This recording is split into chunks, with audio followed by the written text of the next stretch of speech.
عورت کی محبت واقعی محبت ہے یا صرف دھوکہ دہی ہے؟ اس کو پہچاننا چاہتے ہو تو اس کی ایک بات پر نظر رکھو۔ اگر عورت کی محبت سچی ہے تو وہ مرد کو کڑے سے کڑے حالات میں بھی اس کا سہارا بن کر اس کا ساتھ دیتی ہے، اور جو دھوکے باز عورت ہوتی ہے وہ مرد کو مشکل وقت میں اکیلا چھوڑ دیتی ہے۔ عورت محبت میں بڑی سچی ہوتی ہے، وہ اپنے محبوب کے لیے سب کچھ کرنے کو تیار رہتی ہے۔ عورت کی محبت زیور، کپڑا، بنگلہ اور گاڑیوں سے نہیں ملتی، بلکہ عورت کی محبت تو ایک پیار بھری نظر اور پیار بھرے جملے کے عوض مل جاتی ہے۔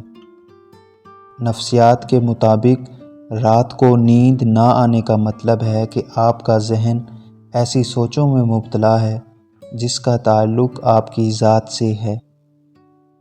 جو عورت آپ کی قربت خود چاہتی ہے وہی عورت آپ کی زندگی بڑھا سکتی ہے، ورنہ آپ کسی بھی عورت سے تعلق رکھ لیں، محنت ہے، بس یک طرفہ محنت، تھکن ہے، سکون نہیں۔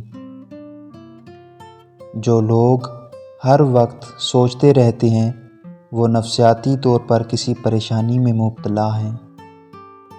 انسان کی انسانیت تب ختم ہوتی ہے جب اسے دوسروں کے دکھوں پر ہنسی آنے لگے۔ سمجھدار انسان تمام انسانوں سے کچھ نہ کچھ سیکھتا ہے، خواہ دوسرا انسان استاد ہو یا دروازے پر کھڑا ہوا چوکیدار۔ دل اس سے نہیں پہچانا جاتا کہ آپ کتنی محبت کرتے ہیں، بلکہ اس بات سے کہ لوگ آپ سے کتنی محبت کرتے ہیں۔ کسی کے لیے سکھ ڈھونڈنے والے کی ذات پر سکھ آسمان سے برستے ہیں۔ ہمیشہ لوگوں کے ساتھ اچھا سلوک کرو، نہ جانے کب زندگی کی شام ہو جائے۔ ماں کی بد دعا سے بچو، یہ تمہارے لیے دوزخ ہے۔ جو لوگ ہمیشہ پریشان رہتے ہیں ان کی عمر باقی لوگوں کی نسبت گھٹتی چلی جاتی ہے۔ جینے کی سب سے بڑی شان کبھی نہ گرنے میں نہیں بلکہ جب بھی گرتے ہیں اٹھنے میں ہے۔ معاشرے کا پیمانہ اس بات سے پایا جاتا ہے کہ وہ اپنے کمزور ترین اور بے بس شہریوں کے ساتھ کیسا سلوک کرتے ہیں۔